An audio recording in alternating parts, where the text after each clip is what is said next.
Mr. Goldhill, tell us about your experience with your father and what you learned studying the American healthcare system. Garrett, my father was one of what's estimated to be 100,000 Americans who die each year from an infection acquired in the hospital. In my father's case, he walked into the hospital with a fairly mild case of pneumonia, at least I think it was mild, but within 36 hours contracted sepsis and had a series of secondary infections acquired in the hospital that ultimately killed him. It was, as any of these things are, an unbelievably difficult and tragic experience. It was only a few weeks after my father died, I found out that number, 100,000, which struck me as an incredible number that we would tolerate in this country when we are so attuned to service and quality and liability.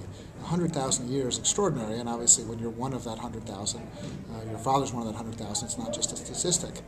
But I think as I thought about it more, sort of a light bulb went on in my head. It tied that statistic and what happened to my father to so many of the things I'd seen in the hospital that had befuddled me. I mean, just seeing how in the intensive care unit, where sterility was so important, that garbage was picked up once a day and was always flowing on the floors. Seeing my father taken twice for procedures meant for other patients because the investment in information technology was so primitive.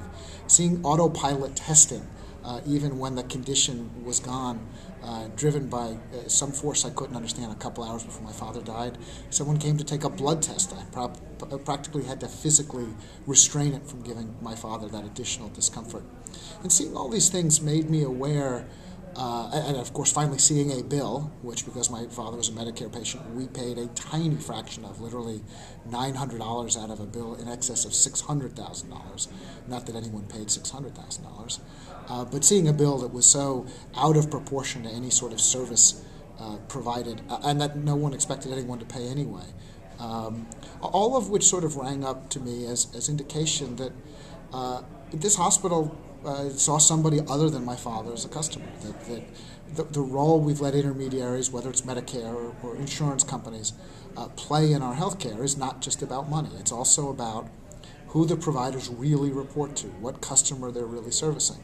I say all the time, if you're satisfied with your health insurance, you don't realize what it's costing you. And one of the things I saw it cost in terms of my dad was a system set up not to serve patients like we see every other, patients as consumers I should say, like we see everywhere else in our life, but a system set up to serve the needs and demands of intermediaries, which, let's face it, are less about quality, less about care, less about service than our own desires are.